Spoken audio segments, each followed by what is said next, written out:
So you have to basically log out of whatever service you're streaming to and then log into the new service you're streaming to, which is really annoying. It'd be nice if I could set multiple ones up without any issues. So hopefully that'll come in newer versions. Yeah, I'm not a fan of Streamlabs OBS. I don't think it's necessarily bad. Mm-hmm. I don't love it. Sure. It's kind of meh. Hey, there I am. There you are, and there I am, and here we are, and there's people in chat. Hello, chat. We are alive. That's right. We are alive. There we go. I was just whistling the theme song again. If I do that while podcasting, just yell at me. Feel free to just say, "Stop it! Don't stop it!"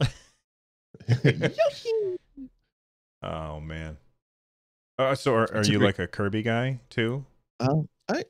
I don't really like on my own. I don't really enjoy those games, but I played like 2 hours of co-op with my daughter of Yoshi yesterday. Okay. And the co-op is fantastic because if you one of the, like, you can ride the other Yoshi. So one person controls and the other person has unlimited eggs, essentially, is what it turns into. Because once you're riding on the other Yoshi, you get unlimited eggs. So we played for like hours yesterday, just going through old levels and doing the tasks and finding all the things. Yeah, I'm a big fan of that. Playing it on my own, it's a fun game. It's charming, but playing it with kids is where it's at for sure. Wait, what the hell's happening here? Okay. Let me set up my recording. Insert new track. So I'm recording my end again? Just in case. Okay, awesome. But I didn't have to use, and you don't even have to send it to me unless I ask for it. Okay, perfect. Broadcast stream LR. Okay. Arm. So go ahead and give me a test. Okay, testing 1, 2, 3. Check, Perfect. check. Perfect. And I'll just move this over here. And I'm recording. Oh, actually, stop. Stop recording, idiot. Delete all. All right, you ready to hit record just in case? I am. All right, 3, 2, 1, go. Okay, recording. There we go. Okay, so I guess we can get started. I'm going to switch over to our what? I'm not. Oh no. Okay, I'm not getting your side. I thought I was getting your audio in my recording. Are you? La la la la la la la. Nope. It was just some weird echo. Maybe it was I was turning and looking. My mic is really sensitive, and my headphones, I got to get ones that aren't, they're like open air. So some of the audio escapes from the side. So if I'm looking this way, I actually record part of what's coming through them. I got to turn it down a little bit. I've got Arctis Pro wireless, and I adore these headphones. They're expensive, but damn, they're good. There's no wires to worry about, and the battery dies. I can just, if you're looking at the thing, I can just pop off the thing without taking my headphones off. You can't see it now because I've got the wrong screen on, you idiot. Anyway, I can just pop off the side, take the battery out, swap out the other battery, which is charging on my desk. It comes with all that. That's great. Nice. Aren't those like $400 or something? They're 300 and something. 3 something. Yeah. Yeah. I gotta find a better solution for sure. Yeah. I just figured I'm gonna wear them for so long. It's worth spending the extra money. I really like my AirPods. Like if I could get a wireless receiver that I could plug into my mixer, I mean, even those would be good because then I don't have these huge cans over my head. Yeah, but they're Bluetooth, and Bluetooth is laggy. Yeah, that's the only issue is finding something that isn't super laggy. That is a transceiver. Like Apple does it really well on their phone directly, but yeah, the other ways, having some receiver device isn't good. The Genki Bluetooth receiver for the Switch apparently is really good. I've heard that. There's somebody in my Discord community was talking about that. Yeah, Will, one of my podcasting partners over here, he bought them and did a review and uploaded it to YouTube, and he loves it. I just can't justify it because it's like 200% more expensive up here in Canada than it is in the US, just because of import fees and stuff. You got to move out of Canada. You know, tech is more expensive, but I can get sick and go to a hospital without paying for it. So there's trade-offs. All right, rub it in. Yeah, if I could live like right on the border I almost am right on the border. I'm an hour away from North Dakota. So if I could just like walk across the border, buy my electronics cheaply, and then walk over here and have healthcare, that would be the ideal living for me, I think. You just got to get yourself a PO box. Yeah, that's exactly it. There's a service there that will accept packages for you. So I got to start using that a little bit more since it is so close to drive down there. All right, are you ready? I am ready, sir. All right, I'm going to do the intro music. This time I'm not going to screw it up, or at least I don't think so. Okay. All right, here we go.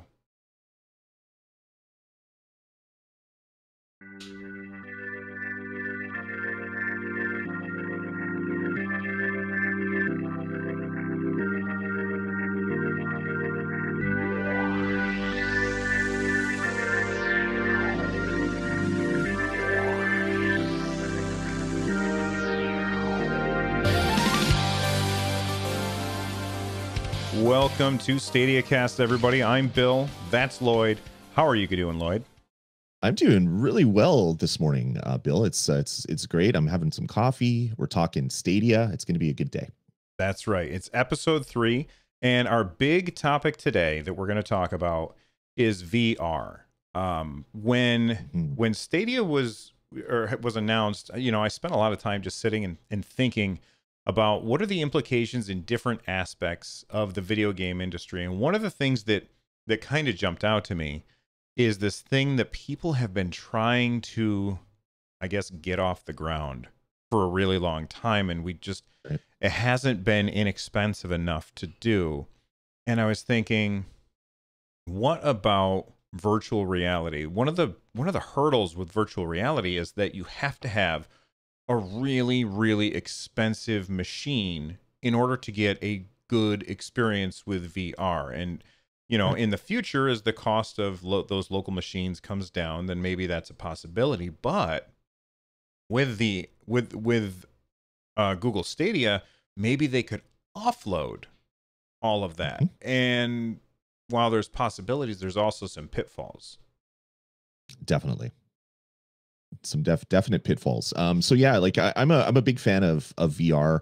I have a PlayStation VR. I've used Oculus. I haven't used Vive yet, just because I haven't gone over to my friends that own it. And I love the platform, or the idea of VR, the ability to strap on a headset and be in the world that I usually am exploring on a flat screen. Like the first time I played Skyrim in VR on my PlayStation, a world that I've probably spent close to 1,000 hours, or getting up to 1,000 hours across all the different platforms, and walking up to the gates that I've gone into 1,000 times and looking up and actually seeing it there. That is awesome. What isn't awesome is the amount of horsepower that you need to generate that image. So for VR to be good, you need to generate 2 copies of that image, and you have to generate them at least 120 times a second. So for PlayStation VR, for example, it's essentially a 1080p screen that is shared between your 2 eyes. So it's like one screen, fisheye lenses, and things like that. When you go to some of the other headsets, like the Vive, it's essentially a 2K screen, or a 1080p screen, essentially on each eyeball. So a computer has to generate multiple versions of that scene in real time, 120 times a second.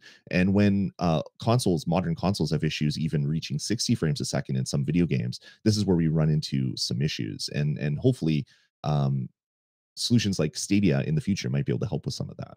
Yeah, I mean, at the unveiling of Stadia, they kind of were talking about the fact that, like, they're launching at 60 or 4K 60 frames per second is what they're launching with. But he said that they were future-proofing it, excuse me, and they were anticipating that in the future they would be able to get 8K 120 frames per second, those are insane numbers. Yeah. Yeah, there's almost not enough bandwidth in the world to download that in real time. But yeah, it's future proof because we were on 56K modems like 15 years ago. So things have come a long way in just a short period of time. And yeah, like if Stadia, for example, could generate an image that is already fisheyed, so they've combined both scenes into one video file, and they're sending it to you at, say, 1080p 120. frames a second, you could essentially plug that into a PlayStation VR, and you would have a 3D representation of that scene. And it would probably look really good. The issue that is going to come into play with Stadia is latency. We'll get into that in maybe a little bit. But one of the big benefits of Stadia from a development standpoint, and hearing a lot of the developers at GDC and a lot of the talks, the ability to basically just like merge multiple blades together into one cloud instance. So essentially, in the future, you could have a one blade does your left eye and one blade does the right eye, and then it combines that into one video file and sends it to you. Or it could even combine it into two video files and send it to you. But then that would have an issue with maybe the eyes becoming unstable, right? And you feel drunk all the time when you're playing that game. So it would probably have a chunk of one of the blades would combine that video file and send it to you, and that would basically get rid of the need for a $800 video card in your PC if you want to play Vive and play modern games at the highest resolution, which is great. But then we do have the issue when it comes to latency. Right. And we'll definitely get to the latency in a minute, but you wouldn't even have to have like a headset. You could just do Google Cardboard, honestly, and slap your You have phone something with the power of this. Yeah, you take your phone and you just drop it in there, and as long as you've got fast enough internet, then you've got a real virtual reality platform without any extra cost, which is really cool. But it seems like this might be a pipe dream. Lloyd was doing a little bit of research and as to exactly how much latency is acceptable when it comes to virtual reality. And Lloyd, why don't you let us know about that? I was happy. I was happy in my own ignorance. I was like, this is going to be awesome. The world is a wonderful place. And then I really looked into it. So let's set the baseline of 160 milliseconds latency. So that's kind of like best case scenario latency from Stadia Cloud. So that's what you send an Digital action. Foundry found. Exactly. Right. So you hit up on your controller, 160 milliseconds. It means that your signal has gone to the cloud and a video file has come back. So that's really fast. So you're not able to really see an issue when you hit up and it takes 160 milliseconds for your character to start moving forward. But then when you look into the PlayStation VR and Vive, what they have for latency for viewing, it's a lot lower than I thought it was. PlayStation VR has an 18 millisecond latency, and Vive currently has a 22 millisecond latency. And what that is so you start turning your head and your scene moves with you. 160 milliseconds means you're going to start turning your head and you're going to get like this slow lumbering change to your vision, which is going to be tough when you're playing video games.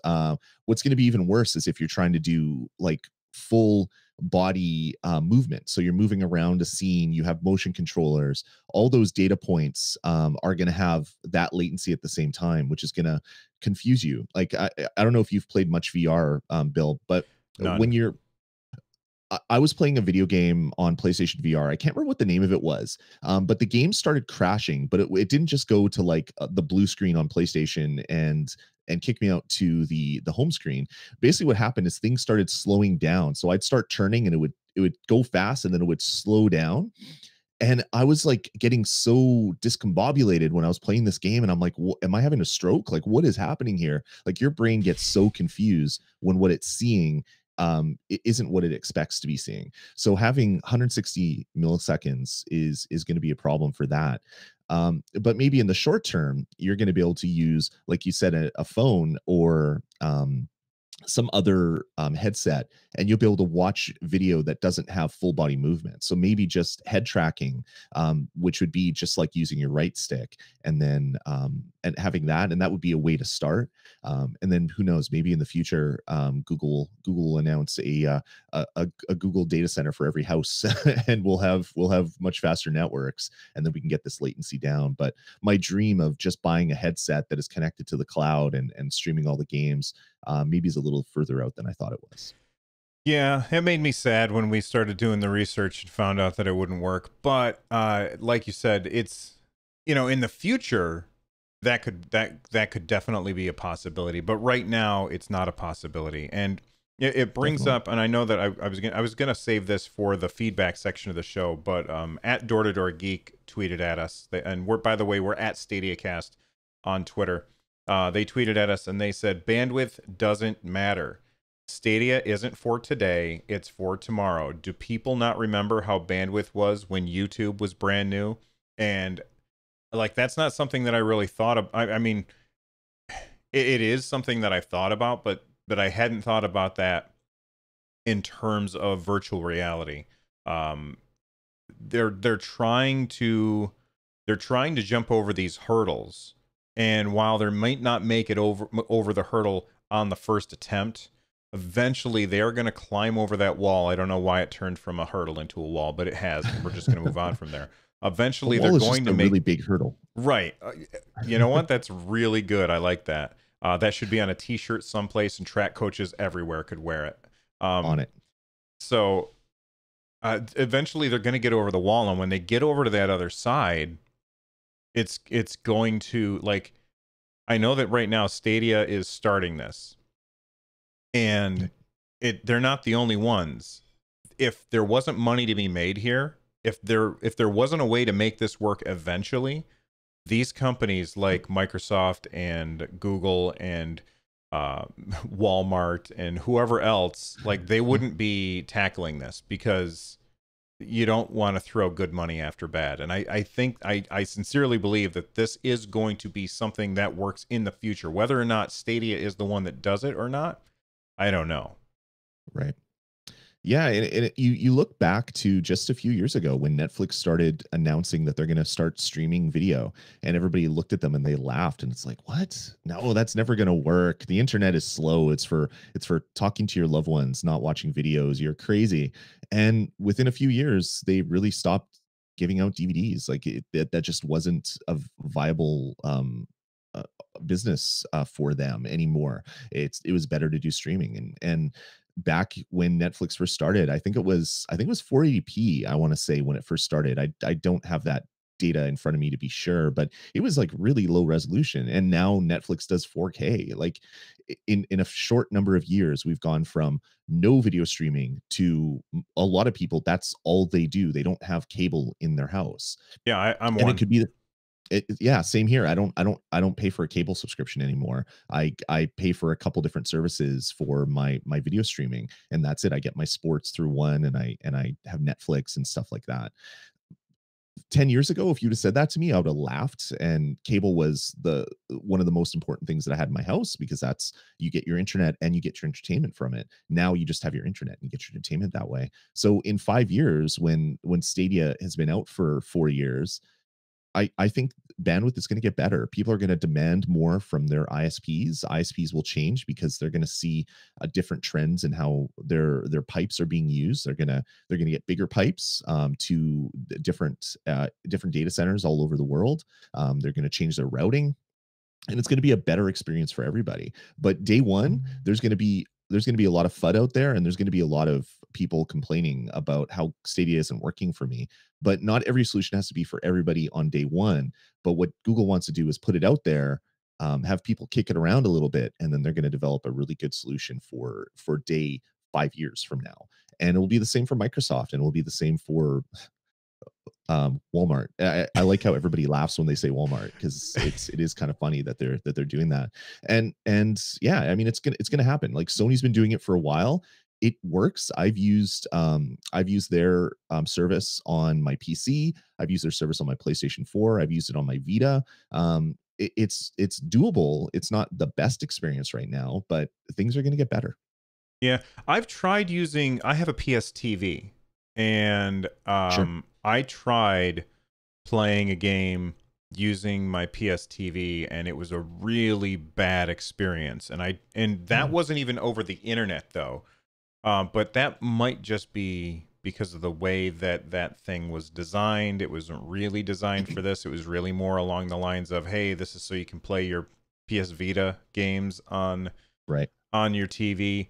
But I only bought it because, or didn't buy it, it was gifted to me. I only wanted it because I wanted to be able to play whatever I happen to be playing on my PlayStation Huh. in the next room over sometime Right. without unhooking my PlayStation. It was not a good experience, and that wasn't even using the internet.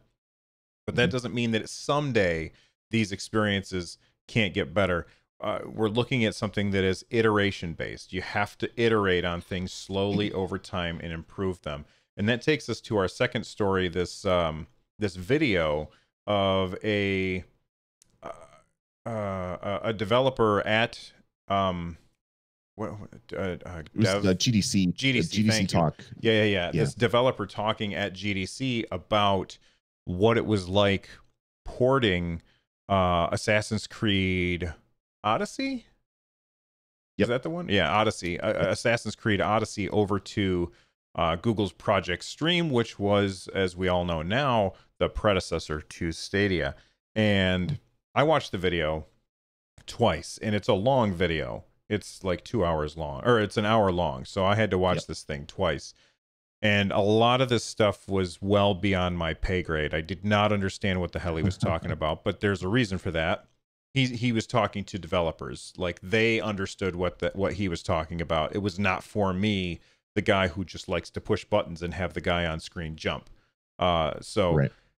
but I still watched it twice because I was trying to understand what the process was like. And there's a couple takeaways that I had, and Lloyd has a little bit higher pay grade than I do on this stuff, so he can talk a little bit more about it than I can. But the big Sure. takeaway Yeah. for me was that they took three developers. Two of them were called flying engineers or something. I don't know, whatever. Right. But Yeah. three developers, and they said, okay, you guys, your job is to port this over to Stadia. And I think Google loaned them a couple of programmers as well. So there was a team of five, and it took them, was it a year to port? And it wasn't even a year to port. They were working in concert with the rest of the game development. So they were just another arm, another port of the main code base, because they had a goal set out from when they started this project. They wanted to ship it on day and date with the other versions. So they had a couple, as you said, flying engineers. So these are people that fly around from from place to place, and they do parts of this engine and parts of that engine for different developers. And then they had some Stadia people that were working with them, and they were able to get the game that wasn't designed for Vulkan, which is what the main point of this development, or this talk, this GDC talk was about, was using Vulkan on Stadia. But they were able to get it moved over to Vulkan and then shipping at the exact same time as all the other versions, and they were quite amazed at how well everything works, or Yeah. worked. Yeah, and it also seemed like Google was incredibly responsive to their criticisms. So every Yeah, time they were running into problems, Google was like, okay, let's iterate on that and see if we can fix it. And sure. for me, it tells me, look, Google is taking this seriously. They are looking at any kind of roadblock or stumbling block that is happening along the way that makes it harder for developers to do their job. And they're saying, let's smooth that out, because if we make it easy to port to our platform, we're going to get a lot of games. And so far, it seems like Google's doing all of the right things that you have to do in order to attract developers to your platform. Correct. Yeah, like the whole Stadia a system, I guess. It's not really a system; it's a cloud, but it's kind of hard. We're in new times here, Bill. It's kind of hard to get the Yeah. words right. So Vulkan, what Vulkan is it's a low level API. So it's similar to like DirectX 12, more similar to DirectX 12 than DirectX 11, and it's very similar to Apple's Metal, where it's a very low level API to access like your GPUs and your CPUs and things like that. But the reason why they're using Vulkan for Stadia is because it has Linux support, and Stadia uses Linux. But it's also designed with multi-core in mind, where DirectX has been around and OpenGL had been around for a very long time, but there was one CPU when these libraries were created. You had your main CPU, and then later you added a GPU, and they had to do that, and then you get multi-core CPUs and multiple CPUs. But Vulkan at its core is made for multi-core instances of running on a server blade or something that has multiple cores that they can access. So that's why they use Vulkan. And this talk was all about moving from DirectX 12, DirectX 11 and DirectX 12 to Vulkan. And there were some really interesting data points. There was some interesting talk, and there's a lot of stuff that I didn't understand because I'm not a graphics programmer. I've done very little game development, and that was way back like a long time ago. But they had some really interesting things. So they were having issues with a shader compiler. So you have your shaders that run in your scene, and you have to compile them. And Vulkan actually has a shader compiler, and they started using it, and it didn't work at all. It did not work. So the Ubisoft guys grabbed another compiler, made it work with Vulkan, and continued on with their business, doing stuff on Stadia. Well, the Google engineers saw that. They took their work, they made it better, and then they rolled it into a new release of the SDK. So the engineers that Google has working for them are very responsive to the developers and the development teams that are working on products, because they want this to be the best place to develop for. And to me, that was pretty exciting, because a lot of times you hear stories about like the PlayStation 3, for example, people are having so many issues writing for the cell architecture, and Sony is just like, wow, it's right there in the design docs. I don't know what your problem is. And and then they started having more developers having issues, and they started flying out like their core engineers to different development houses to get that stuff done. And another point that was really interesting was basically when you're working on a big game like this, you do like daily builds, and you make them available to your team so they can do bug testing and things like that. Well, they found out that now your daily builds can be pushed to Stadia, and your daily build becomes a URL. So instead of having to download 40 gigs off of a network drive, install it on your PC and load it up, take say 20 minutes or half hour, whatever it would take, now it's 5 seconds. You click the link to yesterday's build and you're playing yesterday's build. You click the link to today's build and you're playing today's build. And you click a link to the not full daily, but something that you're working on, and it's playable. And it's all available in 5 seconds, because Google's cloud is just, they have so much storage and so much bandwidth that they can move this stuff around so quick. So to me, that made me think that, oh my god, development times, like the potential is for development times to be reduced, because you're taking so much of the friction away from these engineers that are working on your low engine, your lower like engine of your game. And then your developers themselves have access to all these different versions for bug testing. It's going to make things so much better potentially. The writing is there, the potential is there, but we'll see what happens in reality, I guess. Yeah, it's a funny thing. The things that the developers have to deal with in order to make the game that they want to make. I mean, just look at Jason Schreier recently had posted this kind of scathing article about what the people at BioWare were dealing with the Frostbite engine. And, you know, this actually almost felt like an extra chapter on his book, Blood, Sweat, and Pixels, because in that book he talked about how the Frostbite engine got in their way for Dragon Age, whatever, I can't remember the game, but in the Dragon Age game, where they just were constantly bumping heads with this engine, and the way it was just had so many roadblocks. And then that same thing happened again with Anthem, and I know that Google's not making an engine here, but they are trying to smooth out the pavement so that those speed bumps don't slow down the developers, because what's most important is that the developers can get their vision to the players with as little friction as possible, because then they can make more games, and they can spend, because I guarantee there's not somebody who there's probably not one person who got into the games industry because they liked dealing with how to get an engine to work right.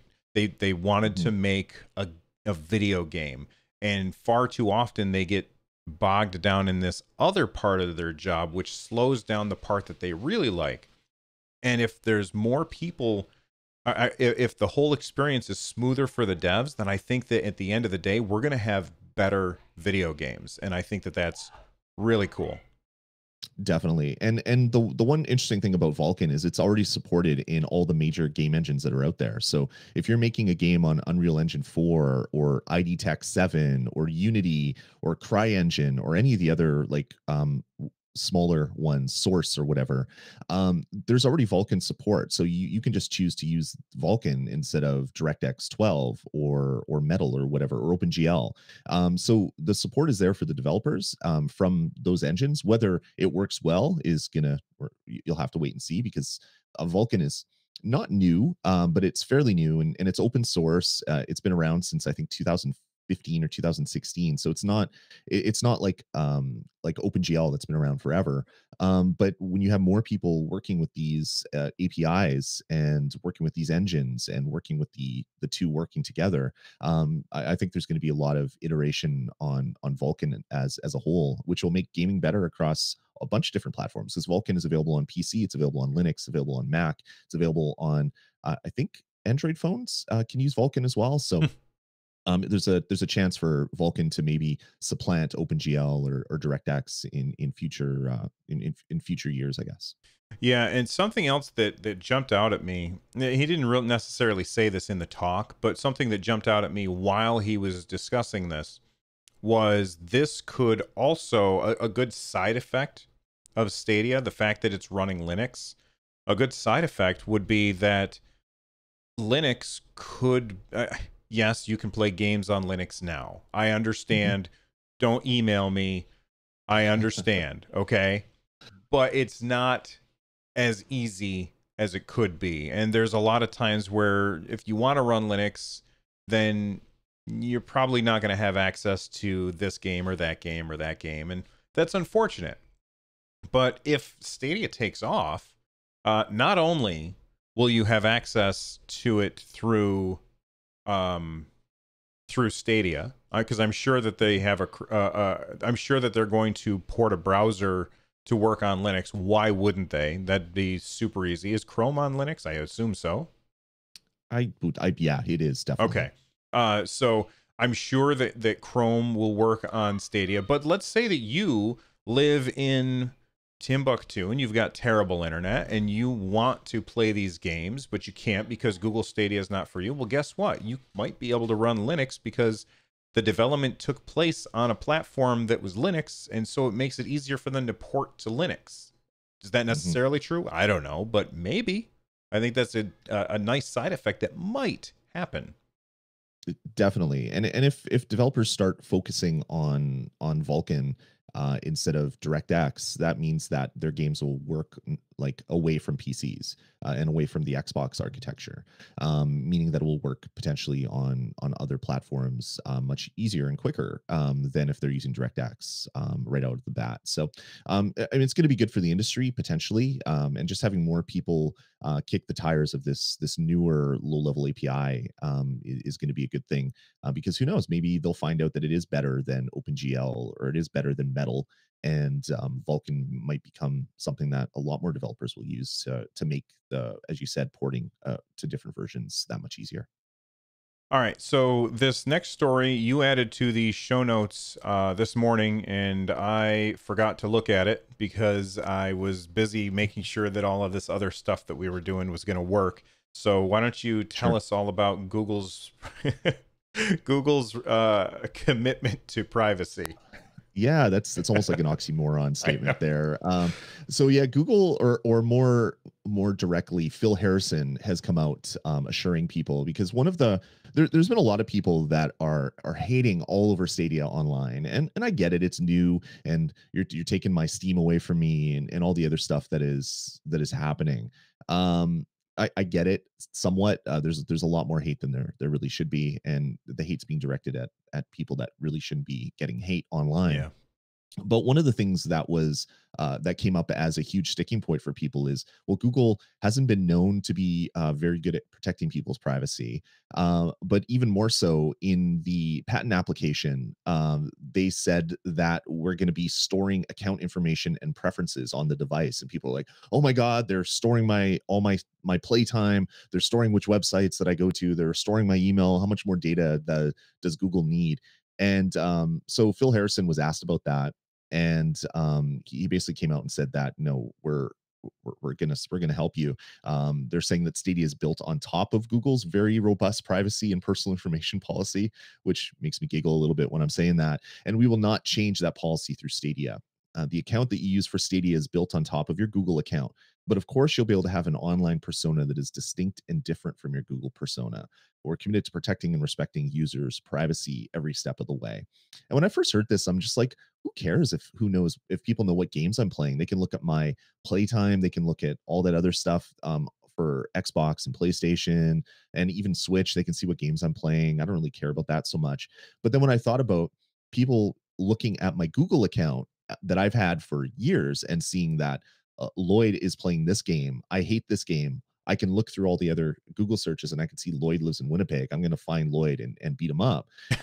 That's like, okay, I can see where some of this privacy worry is. It's like, okay, you're putting a personal name to an online persona, but then having the ability to have a distinct and different online persona is there. And the whole thing about storing your account information is basically, well, you have a controller that has Wi-Fi, it's going to store your account information, because how else are you going to be able to take it from your laptop to your phone to your tablet to your TV? It has to store some data because there's no keyboard on it to type in your password, so it's going to store all that stuff. So anyway, I think it's just a lot of paranoia, but it's not bad paranoia, because privacy is a huge thing, and Google in the past has not been totally upfront with how they're using users information that they've been storing. Yeah, that's definitely true. That's definitely something that you want to think about. And privacy is very important. I recently got hacked, and Ooh. my Amazon account was hacked, and there were so many charges. It was $1,000 worth of Oh, PS4 gift cards were charged to my account. oh And no. since then, I got a password manager, and I have every website that I go to has like this ridiculous stupid password that I couldn't even tell you what it is. My password manager knows it. I don't know my password. It's funny, my daughter is home from college, or well, she just went back yesterday. She was home from college on Thursday, and she said, "What's our Hulu password?" And I said, "I don't know." And she goes, "What do you mean you don't know?" I go, I have to sit down and figure it out, because I don't know our passwords anymore." And then I had to explain to her the whole reason why, because she's away at college and didn't know that Dad was hacked. But Right. privacy is very, very important. You know what makes me laugh a lot is the fact that when you said like that people were worried that it was going to be like your real name and stuff. Do you Mhm. remember when Blizzard did that? Like they Yeah. made it so that all of your characters' names were, or not your character's name, but your account name was your real name, and you couldn't post on the forums unless it was your real name, because they thought Yes. if we attach people's real names, they'll stop being pricks. Yep. And of Yeah, course, that that was didn't fun. work. That worked out really well for Blizzard, didn't it? Yeah, I'm glad to see it. The one thing that they need to have is some account system. That was what my thoughts were, and it looks like that's what they're doing. So I'm not Lloyd Hannison on Google Stadia. I'm I don't know, Captain Awesome 727 or whatever my available username will be. But when Stadia rolls out, I'll probably be Dasmy unless someone snags it first. But that's good, because it takes that real name away. I'm already an online persona. I've been podcasting for like 13 years.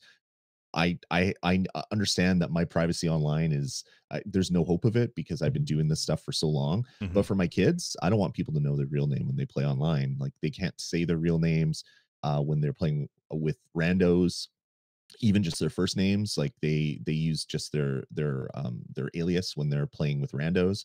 And this is a really serious issue that we're living in right now, where there's a lot of people that are being harassed online when people figure out what their real name is. So for Google to be thinking about it right away, that's a great thing. And it's almost, it didn't have to be said, because you know what's going to happen. But Google's track record has been pretty rough in this area, so I get the worries a little bit. definitely. Let's jump over to feedback. We got another tweet from Door to Door Geek. Thanks for listening, by the way, Door to Door Geek. He Mhm. said at StadiaCast, This is in response to last week when we were discussing game preservation. If you haven't listened to that episode, go back and listen to it because it was a really good discussion. But he replied, games have disappeared since games have existed. Satellaview games from the Legend of Zelda series. If you didn't know, in Japan, on the Super Nintendo, there was the Satellaview, which was this Mhm. bizarre system that was basically a satellite uplink, and at certain Mhm. times of the day you could play a certain game. And there was this game called BS Zelda. Not that BS doesn't stand for what you think it does. BS Zelda, and it was basically a brand new Zelda game that you could only play on Satellaview, and now that's gone. But it's not really gone because you can get a ROM for it. I haven't played it, but I did download the ROM a couple of years ago, and it's just it sits on my computer waiting for me since forever. And my Discord is making noises, so let me close Discord. Sorry about that. Quit Discord. Um, so he's not wrong. Games have disappeared, and it's not Google's fault if games disappear. But I hope that I hope that they kind of do what we mentioned last time and help game preservation happen.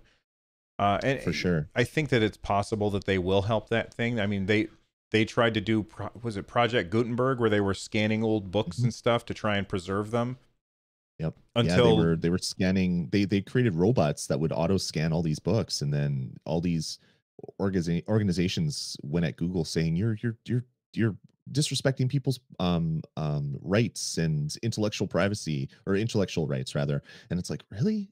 Like, IP is what's sticking here. We want to take all the knowledge that humans have ever come up with and put it somewhere, so that if we all die off, maybe it'll be available for someone in the future, right?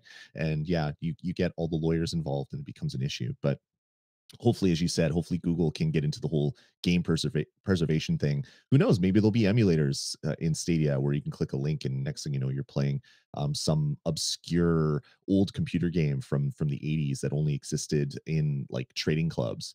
Stuff like that would be fantastic. And just because games in the past have disappeared doesn't mean that we should be accepting of a future where all games will disappear. That's true. And actually, that whole thing about clicking a link to play an old game, that kind of reminds me of what you were saying earlier. I think it was in story 2, where they were able to play or work on the next build of the game by Yep. just clicking a link instead of downloading. That's the Hmm. exact same thing. Like, that makes me think of, oh, remember when Lloyd said this thing about Fortnite? Fortnite season 1, you could play Fortnite season 1 by clicking a season 1 link, season 2, season 3, all the way through season Right. 47 or whatever.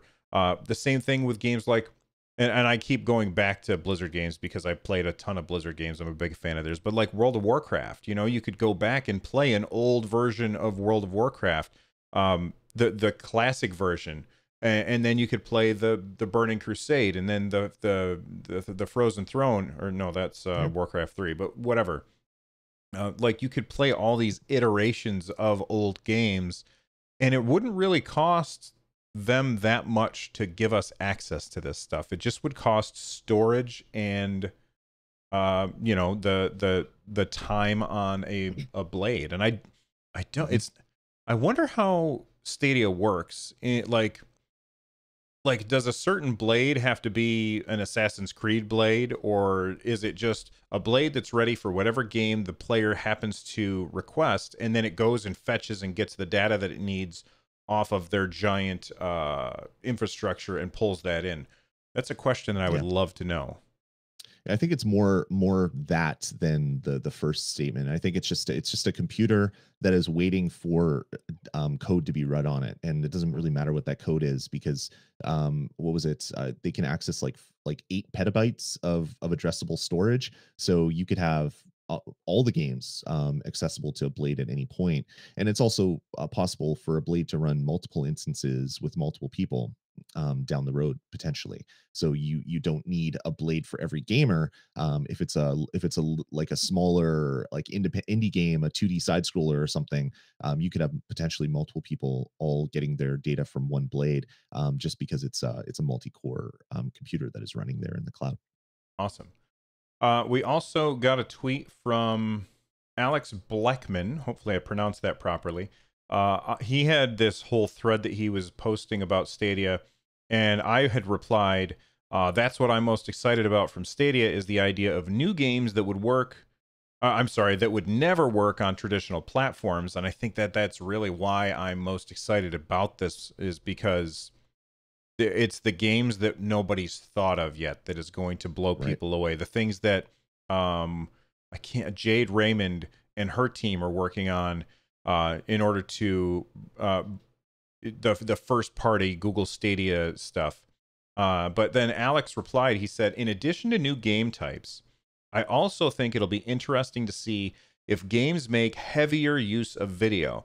Everyone is focusing on the ability to instantly jump from YouTube to a game, but the ability to jump from a game to YouTube is also pretty important and overlooked. And he's absolutely right. The thing that comes to my mind here is this is the whole reason Google is doing this.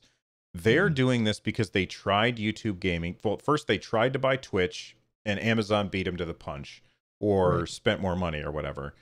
So then they tried to be Twitch. They tried to make their own version, and they fell on their face. So now they're saying, okay, fine. We obviously can't beat them at their own game. So we need to do something completely different in order to bring gamers to YouTube in a meaningful way. And that's why I think Google is making Stadia.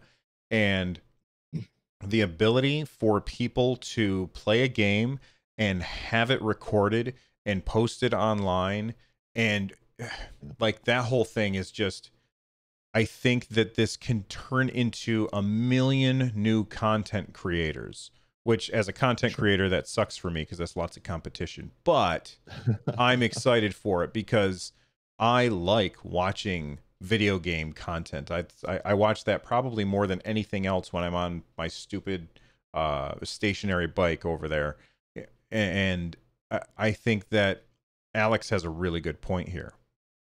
For sure. A couple things. The whole content creation thing. There's 1,000 times that I can remember. Well, I can't remember 1,000 times, but there must be 1,000 times where I've been playing a game and I do something cool, and it's like, damn, I wish I was hooked up to Oh my yeah. Elgato so I could have recorded that. Well, now potentially every game experience that I've had on Stadia will be recorded, so I can download that stuff, and I can edit into videos, which will allow me to produce better content, which is fantastic.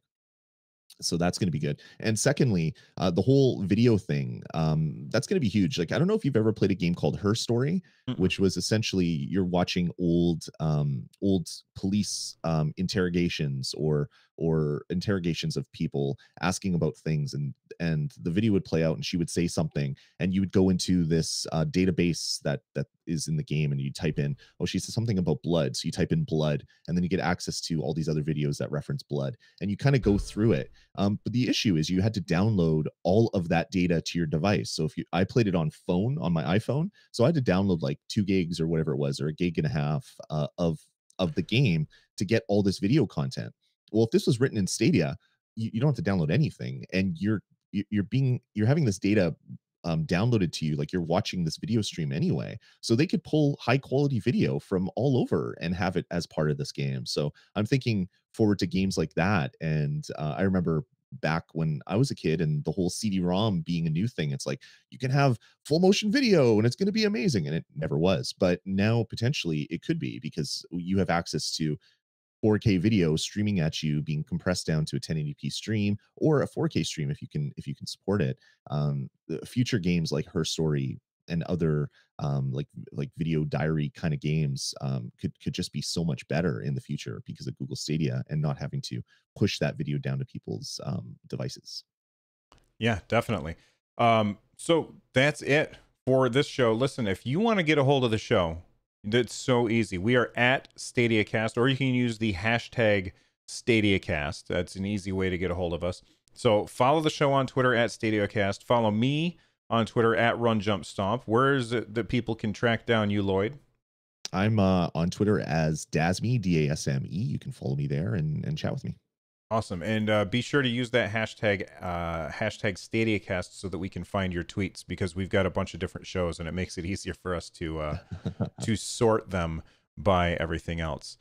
So thank you for listening, and I guess we will see you next time. I hope you guys keep playing them video games. Bye-bye.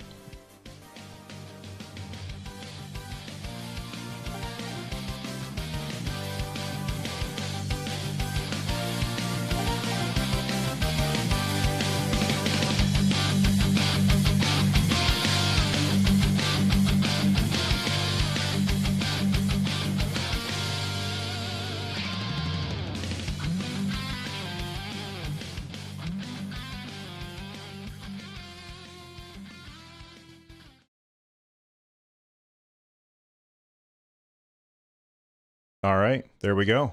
We did it. One in the can.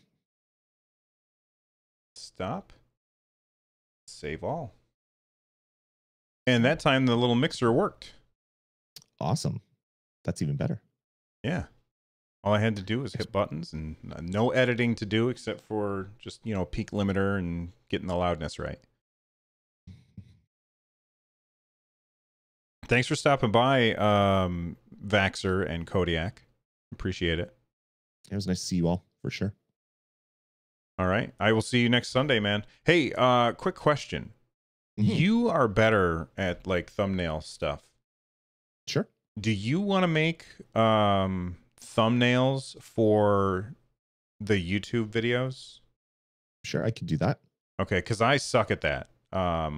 I'm very, very bad at that stuff. So if you just send me one for episode 4, and I can get that up there and ready for people ASAP. No Cool. Yeah, rush though. I'll see if I can figure out some ideas that we could reuse and yeah, make it so they look similar across all the months or weeks rather. Yeah. Yeah, I'll definitely do that. And I don't know if it will help you with ideas or not, but what are we talking about next week? I forgot. I said that I wanted to talk about software piracy. Oh yeah. One of the things of how it could, So there you go. All right, man. I'll see you. All right, take it easy. Have a good Sunday. All right, later. Bye. There we go. We're done. Why are you guys still here? It's over. Go home.